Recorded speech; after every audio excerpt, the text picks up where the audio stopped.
Darwin, que alterou o rumo da ciência. Darwin chegou à conclusão de que as espécies mudam com o tempo. Elas evoluem.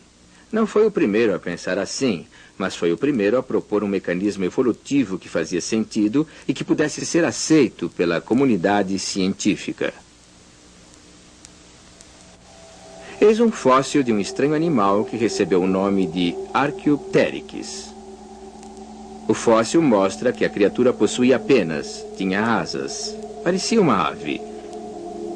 No entanto, o fóssil tinha outras características. Ao contrário das aves modernas, o Archaeopteryx tinha uma cauda óssea e uma mandíbula provida de dentes, coisa que nenhuma ave atual possui. Claramente possuía garras, mas ao contrário de todas as aves de hoje, não tinha externo.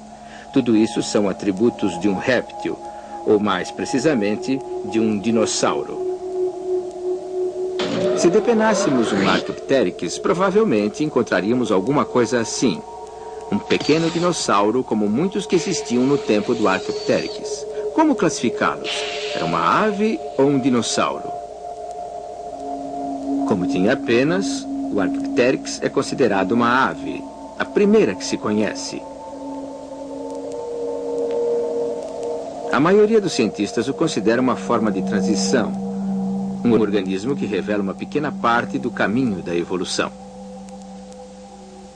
Charles Darwin observou que mesmo numa mesma espécie, nem todos os organismos são idênticos. Cada qual possui traços ligeiramente diferentes. Todo organismo de uma espécie enfrenta muitas pressões durante a vida.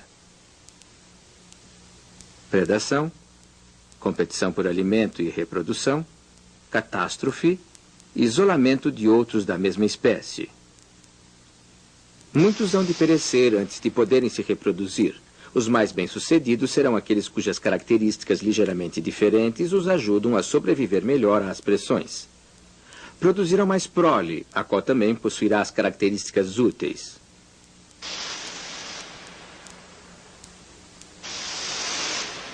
No decorrer de milhões de anos, incontáveis gerações passam adiante as características que ajudam o organismo a sobreviver e várias espécies novas podem surgir.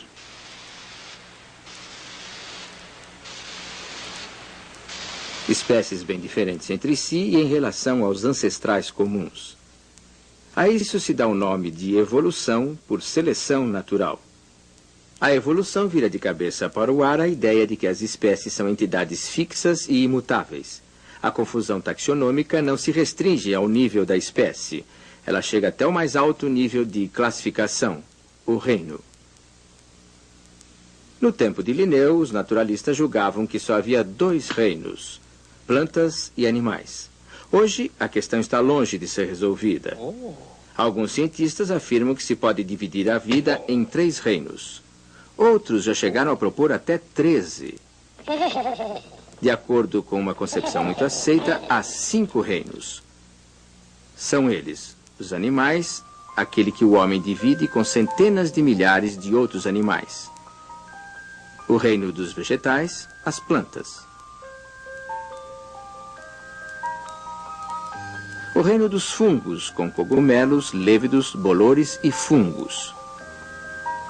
Os outros 2 reinos são os das moneras, que inclui as bactérias, e dos protistas, que compreende muitos organismos unicelulares. A grande maioria desses reinos só pode ser vista através de um microscópio. Talvez esses problemas de classificação nunca venham a ser resolvidos. Hoje em dia, quando tentam classificar e dar nome a uma espécie, os taxonomistas têm de examinar grandes populações de organismos. Existem imensas coleções de espécimes, mas a coleta organizada de campo continua a ser uma parte importante do trabalho dos modernos taxonomistas.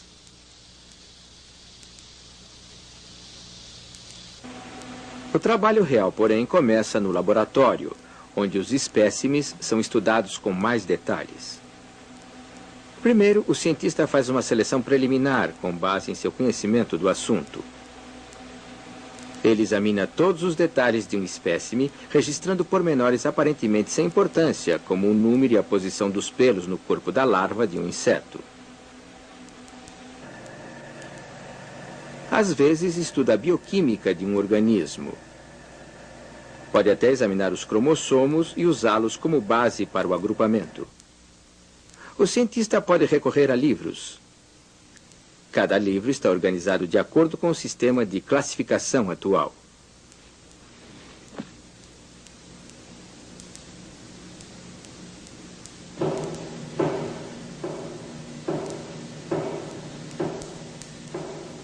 Ou ele pode recorrer à coleção de insetos de seu laboratório. A coleção é organizada de acordo com o sistema de classificação. Imaginem só como seria trabalhar com esses espécimes se não estivessem organizados sistematicamente. Acredita-se que existam centenas de milhares de espécies de insetos que formam uma pequena parte do reino animal. Conhecemos cerca de 1 milhão de espécies de animais. Mais ou menos 500 mil de espécies de plantas. Cerca de 100 mil espécies de fungos. Aproximadamente 5 mil espécies de moneiras. E cerca de 65 mil espécies de protistas. É evidente que, com tantos seres vivos cobrindo o mundo, se quisermos conhecê-los e transmitir esse conhecimento, temos de classificá-los. A taxonomia não é uma ciência perfeita e fixa, e sim um sistema de ideias, uma criação do Homo sapiens, um instrumento que se modifica à medida que o utilizamos, que nos ajuda a conhecer nosso mundo e a nós mesmos.